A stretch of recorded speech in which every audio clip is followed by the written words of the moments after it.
బెనారస్ ఇది వినగానే ముందు మన ఇంట్లో ఉన్న గృహిణులకి ఆడపిల్లలకి ఏదో చీరల గురించి అనమాట అనుకుంటారు కదా. కాదండి, బెనారస్ అంటే వారణాసిలో ఉంది కదా, ఆ ప్రాంతం ప్రత్యేకతల గురించి తెలుసుకోవడానికి రండి మరి తెలుసుకుందాం.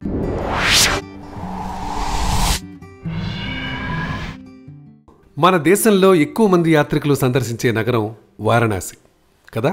దేశంలోని 7 పుణ్యక్షేత్రాల్లో ఒకటైన ఈ నగరం జ్యోతిర్లింగ క్షేత్రం మాత్రమే కాక శక్తిపీఠం కూడా.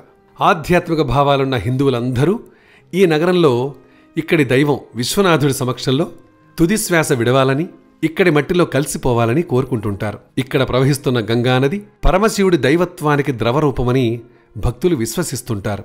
ఈ నదిలో స్నానం చేస్తే పాపాలన్నీ తొలగిపోతాయని వారి నమ్మిక. ఈ నదీ తీరం దాదాపు 6 మైళ్ల పొడవునా విస్తరించుంటుంది. అసి, వారణ అనే 2 ఉపనదులు గంగానదిలో కలుస్తాయి. దీనితో ఈ నగరానికి వారణాసి అన్న పేరు స్థిరపడింది. గంగానదీ తీరంలో వారణాసి నగరం ఉన్న ప్రాంతాన్ని హిందూ శిల్పశాస్త్రం త్రిస్థలి సేతులో ప్రముఖంగా ప్రస్తావించారు. ఈ నగరంలో ఏది త్యాగం చేసినా, భగవంతుడు ఏ నామాన్ని జపించినా, ఏ దానం చేసినా అత్యంత ఫలప్రదమని, పుణ్యదాయకమని పురాణాలు చెబుతుంటాయి.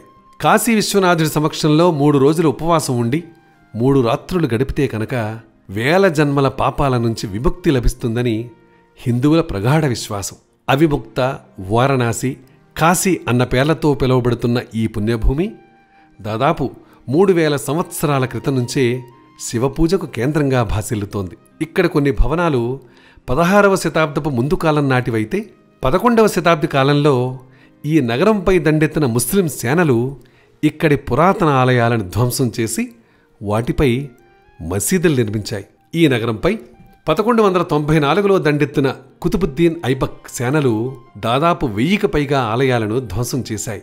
తాజ్మహల్ను నిర్మించిన మొఘల్ చక్రవర్తి షాజహాన్ ఇక్కడి 26 ఆలయాలను నేలమట్టం చేశాడు.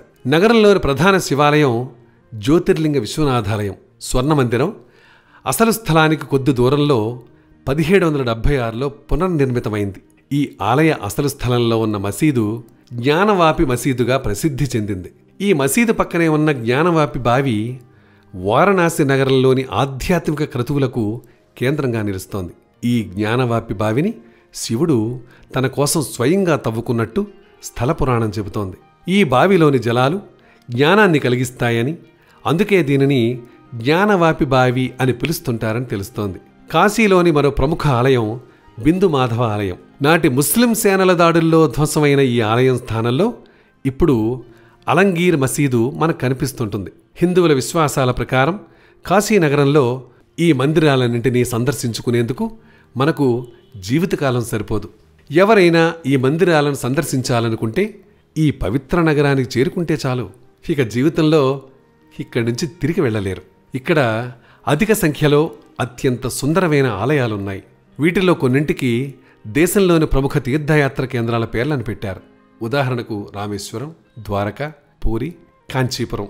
ఎవరైనా ఒక్కసారి ఈ కాశీ నగరాన్ని సందర్శిస్తే చాలు వారికి ఇతర పవిత్ర క్షేత్రాల సందర్శన ఫలితం ఆటోమేటిక్గా లభిస్తుందట.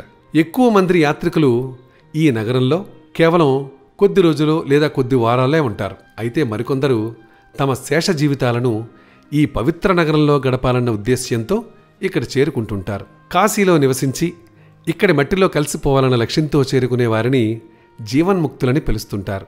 అంటే వారు సజీవులుగా ఉన్నప్పటికీ ప్రాపంచిక బంధాల నుంచి విముక్తి పొందారని అర్థం. కాశీ నగరానికి మరో పేరు కూడా ఉంది, అదే మహాశమాసన నగరం.